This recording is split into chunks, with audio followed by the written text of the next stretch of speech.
Fieles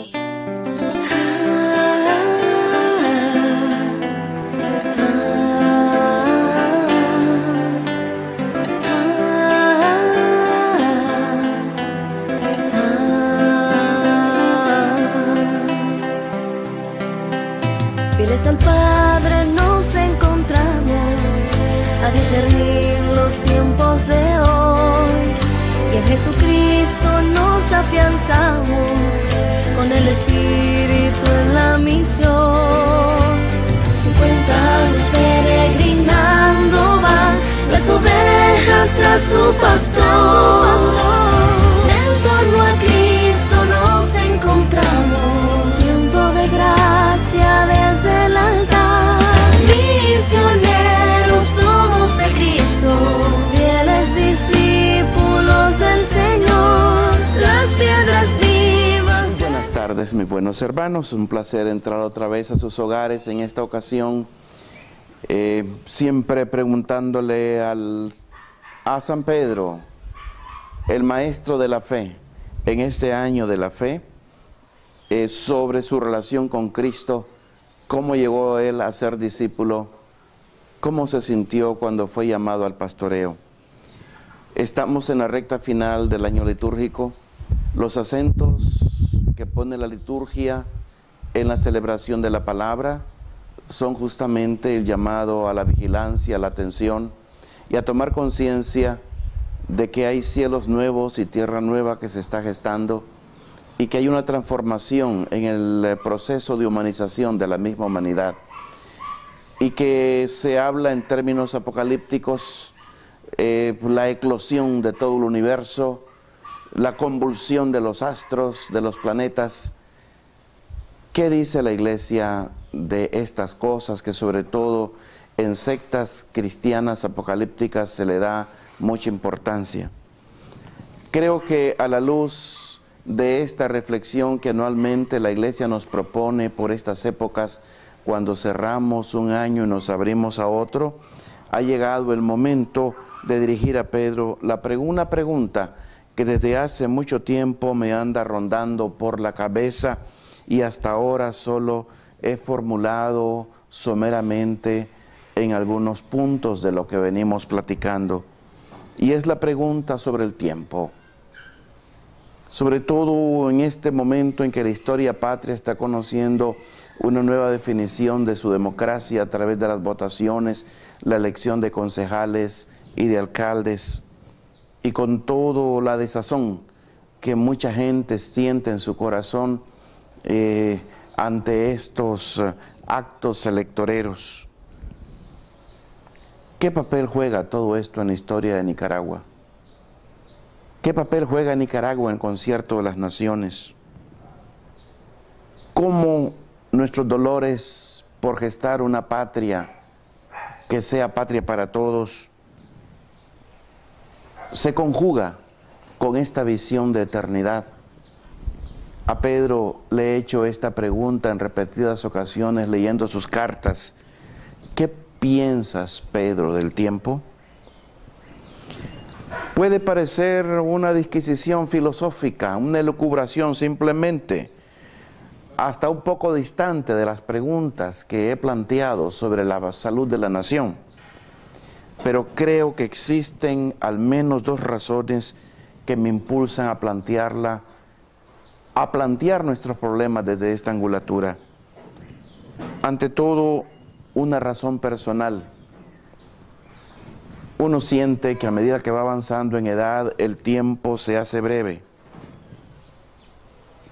Como obispo, tengo que estar pensando también, aunque me quedan humanamente hablando unos 10 años de servicio para ustedes, sin embargo, este final se va acercando y uno tiene que pensar hacia adelante y preparar los nuevos liderazgos, las nuevas rutas, y con un presbiterio, con un equipo de trabajo, preguntarnos con una mayor pertinencia sobre este tiempo en que estamos trabajando y viviendo, y este tiempo que nos propone nuestra Madre Iglesia, ese tiempo sin tiempo que es la eternidad.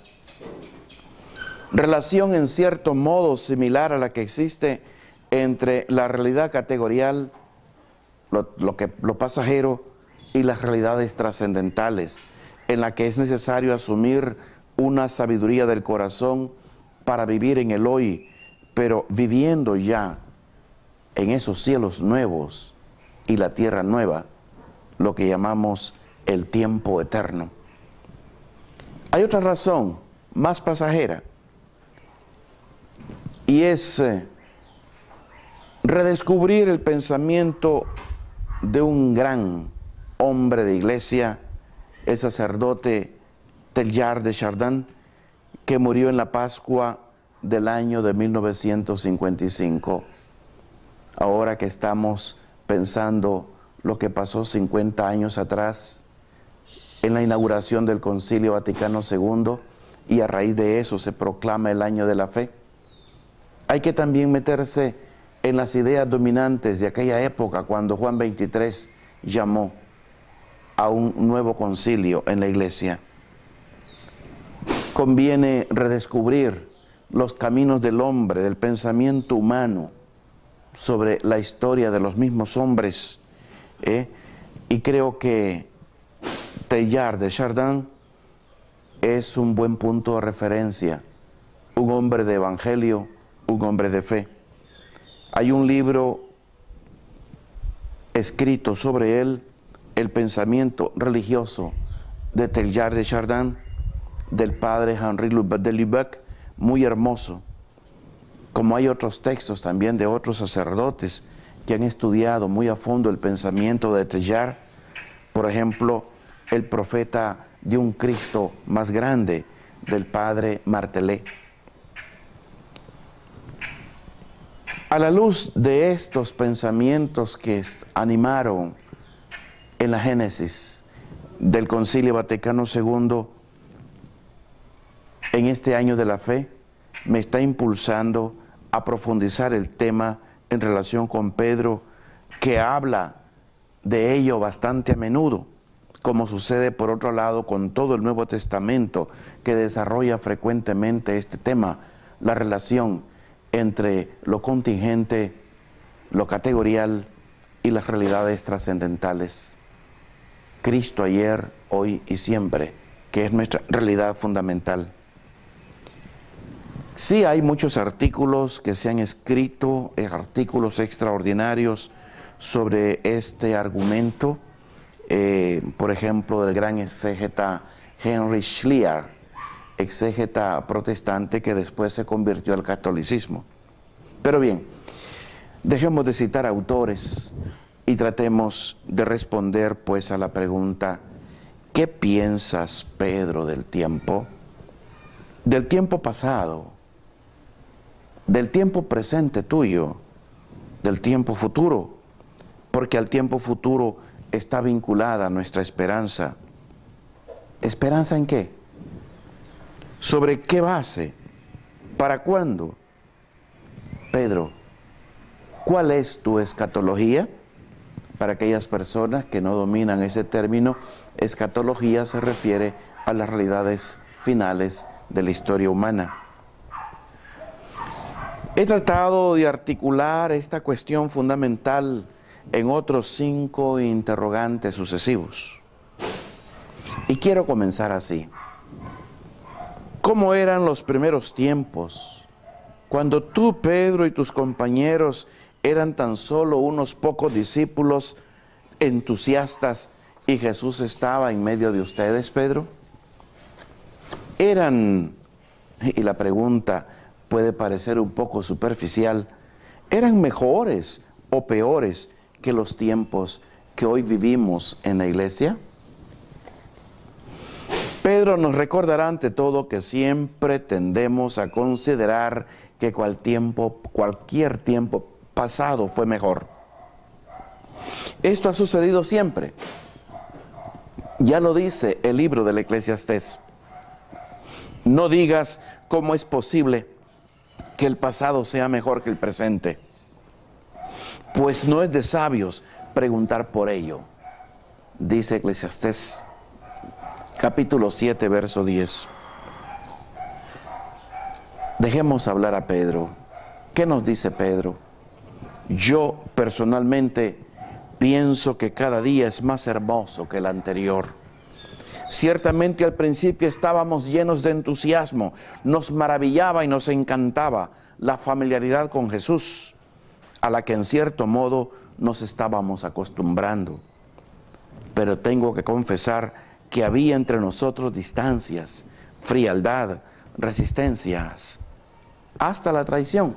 De hecho, uno de nosotros lo traicionó. Nuestro tiempo no era, por tanto, un tiempo perfecto. Poco a poco, sin embargo, y con la fuerza de Jesús, hemos aprendido a mirar más allá del tiempo y del espacio. Recuerden ustedes sus palabras que recoge Mateo en el capítulo 28, verso 19. Id pues y haced discípulos a todas las gentes, no a unos cuantos, a todas las gentes. O Marcos lo recoge así: id por todo el mundo, no a unas cuantas naciones, por todo el mundo, y proclamad la buena nueva a toda la creación. Era una maravillosa invitación a llegar lejos. O recordemos lo que dice nuestro querido médico Lucas: seréis mis testigos en Jerusalén, en toda Judea y Samaria, y hasta los confines de la tierra. En Hechos 1:8. Nos sentíamos, pues, invitados a ensanchar cada vez más nuestros horizontes de tiempo y de espacio. ¿Y hasta cuándo? Hasta que, como dijeron los ángeles después de la ascensión, este Jesús que de entre vosotros ha sido llevado al cielo, volverá, así tal como le habéis visto marcharse al cielo. Está en Hechos 1:11. Había pues en nosotros una doble tensión, continúa Pedro, por la que nos veíamos movidos. Una tensión espacial hacia todo el mundo conocido y una tensión temporal hacia la vuelta definitiva de Jesús. La tensión hacia el final fue expresada muy ampliamente en las cartas apostólicas. Pablo, por ejemplo, habla del orden en el que tendrá lugar la resurrección de los muertos. Cristo como primicia, luego los de Cristo en su venida, luego el fin, cuando entregue a Dios Padre el reino. Lo dice nuestro hermano Pablo en la 1 Corintios 15, del 23 al 24. Y en su segunda carta, la segunda carta a Timoteo, exhorta ya anciano Pablo a esperar con ansia el día en que el Señor juez justo le entregará la corona de la justicia, añadiendo: y no solamente a mí, sino también a todos los que hayan esperado con amor su manifestación. Capítulo 4, verso 8. En conclusión, ¿qué decir, hermanos? Para Pedro era, en definitiva, experiencia cotidiana la doble tensión que hemos considerado, y esto, como veremos más adelante, es la espera colmada de amor de la manifestación del Señor. Llegados aquí, me aventuro entonces con una segunda pregunta. Pedro, ¿hasta qué punto pensaban ustedes que fuese lejano el tiempo final del retorno definitivo de Jesús? Nosotros decimos en nuestras asambleas, después que Él se hace pan y vino, anunciamos tu muerte, proclamamos tu resurrección. Ven, Señor Jesús. ¿Qué nos puede decir Pedro con mucha sinceridad con respecto a esto? Creíamos que estábamos muy próximos al fin de los tiempos, después de una historia más bien breve, algún millar de años a partir de la creación de Adán. Era este el tiempo en que nos situábamos, un tiempo breve del que veíamos el final. Como yo digo en mi carta, el fin de todas las cosas está cercano. Lo digo en mi primera carta, capítulo 4, verso 7. Bien, sigamos nosotros reflexionando a la luz de lo que Pedro nos acaba de decir. Veíamos un tiempo breve. Por otra parte, Pedro reconoce que nosotros, por el contrario, tenemos sobre nuestros hombros una larguísima historia que se remonta hacia atrás a tantos X años luz y que prevemos un tiempo indefinidamente largo ante nosotros. Nosotros ya no pensamos en un tiempo próximo al final. Somos conscientes de que el periodo que conocemos de 5.000, 6.000 años no es más que el último minuto de las 24 horas del reloj de la historia a partir del Big Bang.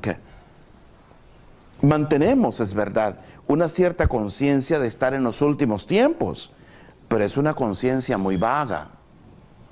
Así, para el futuro pensamos que tenemos ante nosotros al menos 7.000 millones de años, es decir, lo que dura el Sol, haciendo posible la vida en la Tierra, según nos dicen los científicos. 7.000 millones de años todavía le quedan de vida al Sol, que si el Sol se muere, muere también la vida en nuestro planeta.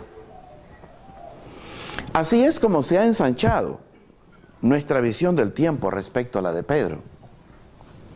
Y todavía él nos explica que existe otra gran diferencia entre su época y la nuestra. Nosotros tenemos una concepción evolutiva del mundo, distinta de la concepción fijista de entonces, según la cual la realidad había sido creada por Dios de modo inmutable.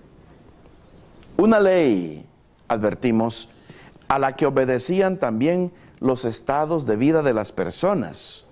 Y es por esto admirable en dicho contexto fijista el mismo hecho de que Jesús hable de la posibilidad de cambio del hombre. Recuerden el determinismo del pensamiento grecorromano que dominaba entonces el pensamiento de todo el mundo conocido. Hoy podemos además comprender mejor lo que nos espera en un futuro de cambio. Y aquí quiero citar a este gran pensador que está detrás de las reflexiones del mismo Concilio Vaticano II. Teilhard de Chardin ha descrito las fuerzas que regulan la evolución del cosmos, que comprende también al hombre, a la humanidad. Son fuerzas que conducen de la dispersión hasta la complejidad y la unificación, oponiéndose a las fuerzas de la degradación y el enfriamiento. Así nos permite entender mejor cómo puede ser el final.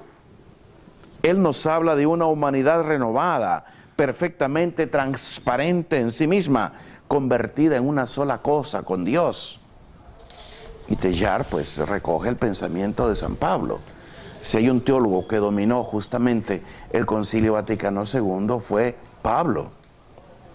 Es probable que el Nuevo Testamento tenga extrañamente esta percepción, como en el pasaje ya citado de la primera carta a los Corintios, donde Pablo se refiere a cuando Cristo entregue a Dios Padre el reino.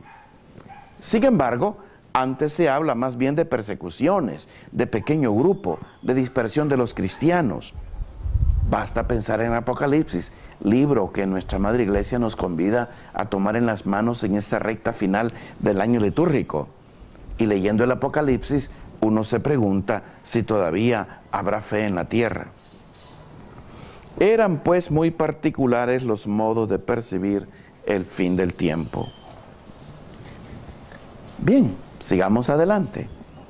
Planteo una tercera pregunta a nuestro interlocutor. ¿Quieres decirnos de forma más concreta cómo ustedes veían y esperaban el fin de los tiempos? Pedro nos remite a su segunda carta en la que prevé que el día del Señor llegará como un ladrón. Dice Pedro, capítulo 3, verso 10, en aquel día los cielos con ruido ensordecedor se desharán, los elementos abrasados se disolverán, y la tierra y cuanto ella encierra se consumirá.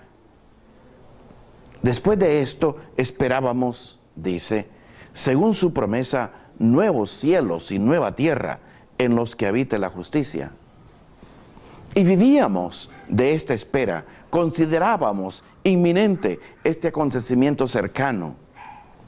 Pero ustedes, añade Pedro, han perdido casi todo el sentido de la espera. Es que estamos acostumbrados, comento yo, al mecanismo. Aprieto un botón e inmediatamente me sale la botella de Pepsi-Cola que yo quiero tomar o la cajetilla de cigarro. Y quiero acciones rápidas, respuestas rápidas. Y perdemos el sentido de la espera. A alguien queremos que cambie de conducta, le damos un consejo o le pleiteamos y pensamos que ya está todo hecho, cuando todo es un proceso. Y el no tener ese sentido de la espera hace que justamente no se sepa esperar la evolución de la persona. Teilhard de Chardin escribe: la espera es la función cristiana por excelencia y tal vez el rasgo más distintivo de nuestra religión. Históricamente la espera no ha dejado de guiar como una antorcha los progresos de nuestra fe. Aparecido un instante entre nosotros, el Mesías no se dejó ver y tocar, sino para perderse de nuevo, más luminoso y más inefable en las profundidades del futuro. Vino, pero ahora debemos esperarle de nuevo, no ya un grupo elegido tan solo, sino todos los hombres y más que nunca. Y se pregunta, Teilhard de Chardin, cristianos encargados tras Israel de conservar siempre viva sobre la tierra la llama del deseo tan solo 20 siglos después de la ascensión. Cristianos, ¿qué hemos hecho de la espera? Es una pregunta verdaderamente pertinente para todos nosotros, para las comunidades cristianas, porque una cierta prisa, una determinada impaciencia y el error de perspectiva que habíamos inducido a los primeros cristianos, a considerar inminente el retorno de Cristo, han dejado paso ampliamente a la desilusión, a la indiferencia, a la desconfianza. Casi hemos llegado a pensar que las fuerzas dominantes son las del mal y así dejamos que el fuego se apague en nuestros corazones adormecidos. Sin duda, la muerte individual despierta en cada uno el sentido del fin, pero se trata más bien de un hecho personal. Indudablemente rezamos para que venga a nosotros el reino de Dios, pero si miramos en el fondo de nuestro corazón decimos, es que venga lo más tarde posible para que no se acabe todo de repente. Y entonces se pregunta todavía Teilhard de Chardin, ¿quiénes son los que navegan en medio de nuestra noche pendientes de las primeras luces de un oriente real? ¿Cuál es el cristiano en el que la nostalgia impaciente por Cristo llega no a hundir como debiera ser, sino tan siquiera a equilibrar sus cuidados de amor y sus humanos intereses? Seguimos diciendo, nos dice Chardin, seguimos diciendo que velamos en expectación del Señor, pero en realidad, si queremos ser sinceros, hemos de confesar que ya no esperamos nada. Justamente esto lo dice Teilhard de Chardin en el epílogo de su libro El Medio Divino, escrito en los años 20. Y qué fresco que es su pensamiento. Llegados a este punto, se hace urgente esta cuarta pregunta que le planteamos a Pedro. ¿Cómo conquistar el sentido recto de la relación entre el tiempo y la eternidad? ¿Cómo alcanzar esa sabiduría del corazón que sabe realizar la síntesis entre el vivir nuestro tiempo con seriedad y el vivirlo con la certeza de que la representación de este mundo se está acabando? Como lo dice Pablo en 1 Corintios 7:31. Pienso que Pedro respondería algo por el estilo: deben ustedes revivar a toda costa la llama de la espera, a cualquier precio renovar en ustedes el deseo y la esperanza del gran acontecimiento de la parusía. ¿Cómo? Ante todo, continúa, con una atención creciente hacia la atracción ejercida directamente por Cristo sobre los elementos del mundo, y además alimentando en ustedes la percepción de una íntima conexión entre el triunfo del resucitado y el éxito de la obra de divinización de la humanidad. Qué maravilla lo que nos propone la Iglesia en cada año litúrgico, y lo incentiva justamente en la recta final del mismo año, la conciencia de que hay un proceso de divinización de la humanidad, a pesar de la costra de pecado en que vamos envolviendo nuestra historia.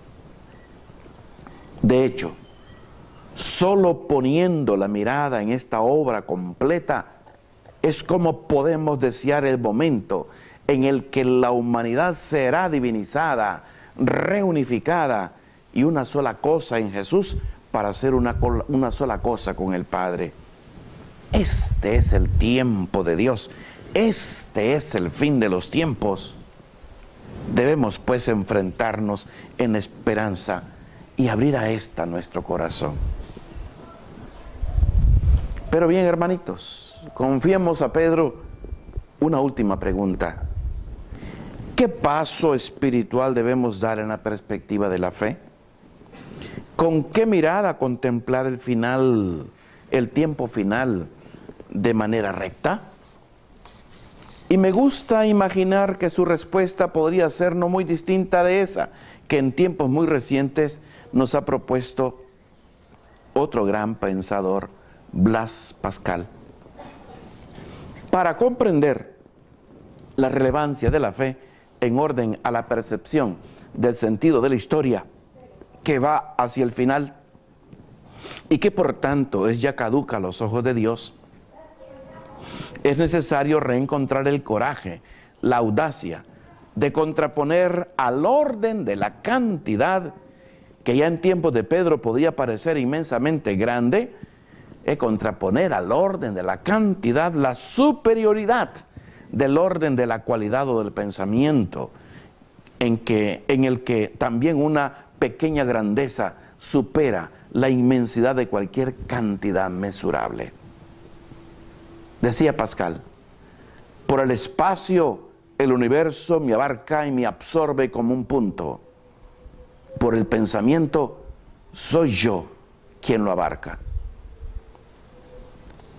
Y después de haber distinguido el orden de la cantidad del orden de la cualidad y del pensamiento, Blaise Pascal sitúa en un lugar muy superior el orden de la caridad, en el que un pequeño acto de amor puede superar toda la masa de las cualidades humanas y la medida sin límites de las cantidades cósmicas.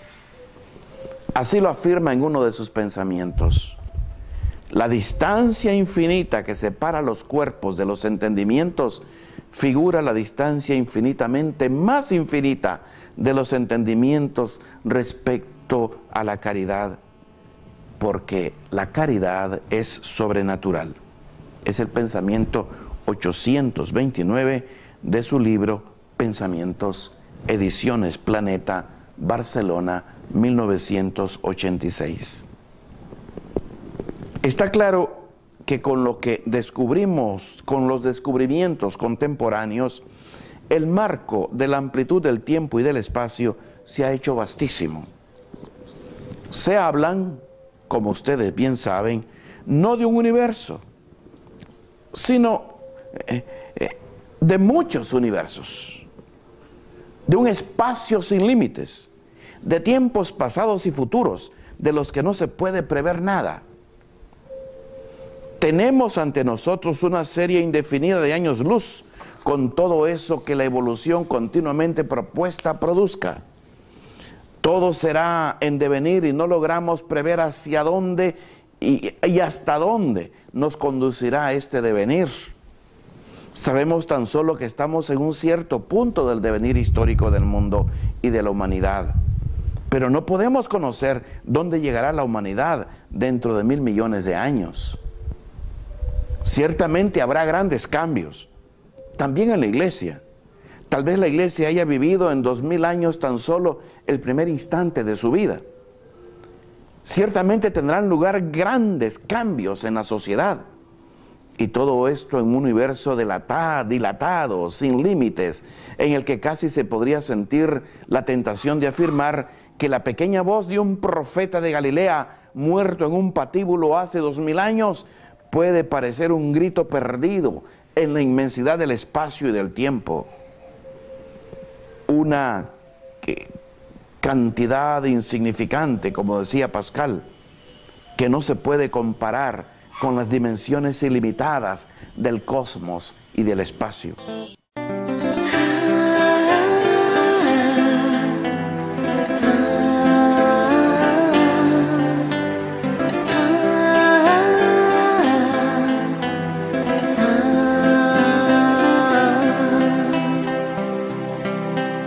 Fieles al Padre nos encontramos a discernir los tiempos de hoy, y en Jesucristo nos afianzamos con el Espíritu en la misión.